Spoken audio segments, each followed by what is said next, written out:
The original Metroid game was released on the Famicom Disk System on August 6th of 1986, and later on the NES in the West. It was a new series created by Yoshio Sakamoto, and inspired by Ridley Scott's Alien film series, as well as the idea of fusing the gameplay of Super Mario Bros. And The Legend of Zelda. It follows a lone bounty hunter by the name of Samus, who would go on to be the main protagonist of the franchise. The game was later remade for the Game Boy Advance as Metroid Zero Mission, changing the map, gameplay, and plot to be more in line with later releases, most notably Super Metroid and Metroid Prime 1, among other additions. This remake will be the one we use for this video, as is affirmed to be the canon version of events by every subsequent release, most notably including Samus Returns and Metroid Dread. The planet Zebes was once home to an ancient bird-like species known as the Chozo, who had many outposts and colonies throughout the galaxy. However, for reasons not yet understood, the entire Chozo race was decimated over the last few decades, and their holdings were left abandoned. Abandoned, that is, until the Zebesians moved in.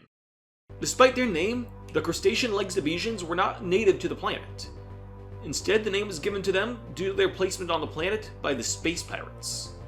The Pirates were a group of affiliated races who seek to cause destruction in the universe.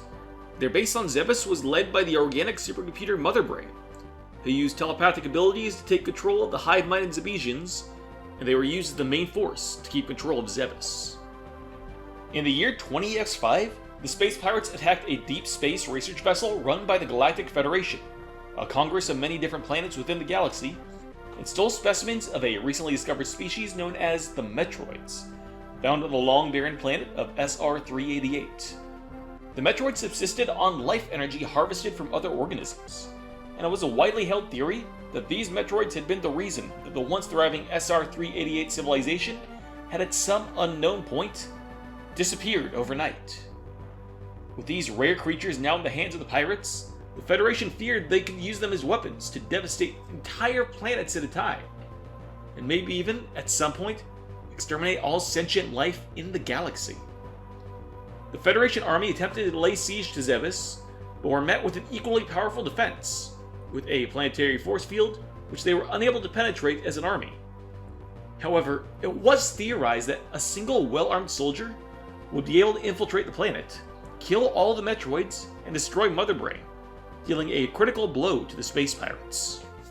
For that role, they contracted independent bounty hunter Samus Aran.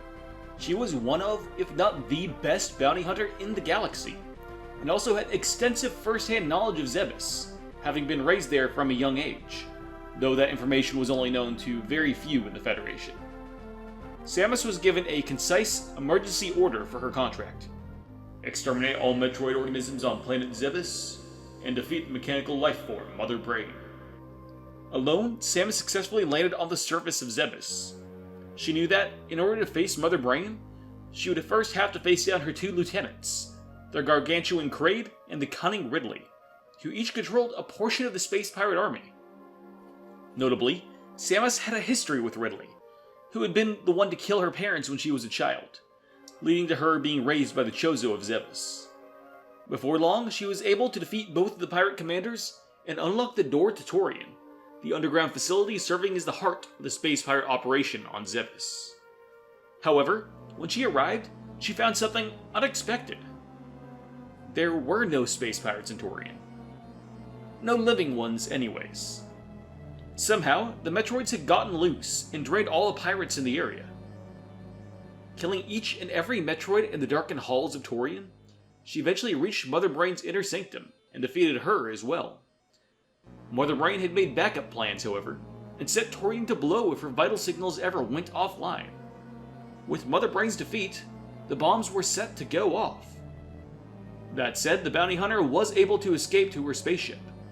She avoided the explosion of Torian, but not a laser beam fired from a space pirate vessel, which hit her ship and forced her into a crash landing near Chozodia, a holy temple of the Chozo.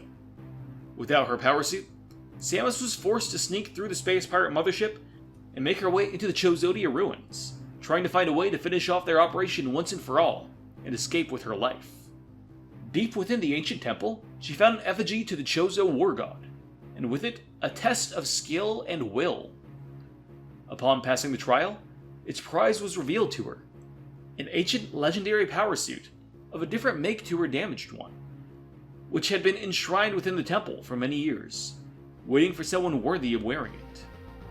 The ancient suit would go on to become Samus's iconic armor, the design of this suit being what Samus has been using in almost every Metroid game since Metroid 2, where the design was introduced.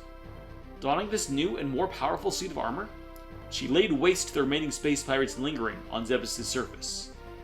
Deep inside the mothership, however, she found a terrifying monstrosity, a robotic duplicate of Ridley, designed by the one who shared its likeness as both a weapon and a symbol of his own power. While unfinished, it was still a deadly foe for Samus, who eventually laid waste to it and escaped the mothership before it too self-destructed. Finally, Samus was able to escape Zebes, successful in completing her Zero mission.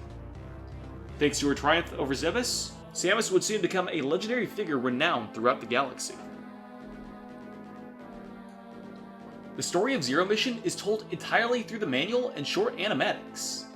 The amount of dialogue in the game itself is minuscule. It used its status as a remake to inject lore into the original game that had been introduced to the series after its release. It completely remade the game's map from the ground up, adding boss fights, secret item locations, and even completely new areas like Criteria, all to refer back to Super Metroid. It brought in the Chozo race introduced in Metroid 2, and also foreshadowed many of the boss fights in Super Metroid and Metroid Prime. Interestingly, the original game never featured any space pirates other than Kraid, Ridley, and Mother Brain, despite others being mentioned. So Zero Mission's introduction of the Zebesian space pirates, who originated in Super Metroid, was new as well. This game was also the first of many to feature Samus' Zero suit, a costume that would become so prevalent that it became its own fighter in Super Smash Bros. Additionally, while Samus starts the game in an updated version of her Metroid 1 design, she gains a new suit with her modern design near the end, explaining the transition from her original suit to the updated design introduced in Metroid 2. That said, the original game was not completely devoid of lore. The Galactic Federation and the mystery of the planet SR-388 were both important aspects of the Metroid universe that survived from the original version. Next time we return to Metroid, it will be with the remake of the second Metroid game, Samus Returns, on the Nintendo 3DS. But before that, keep an eye out for more Metroid content coming out next month with the release of Metroid Dread. Thanks for watching, and I'll see you in the next chapter.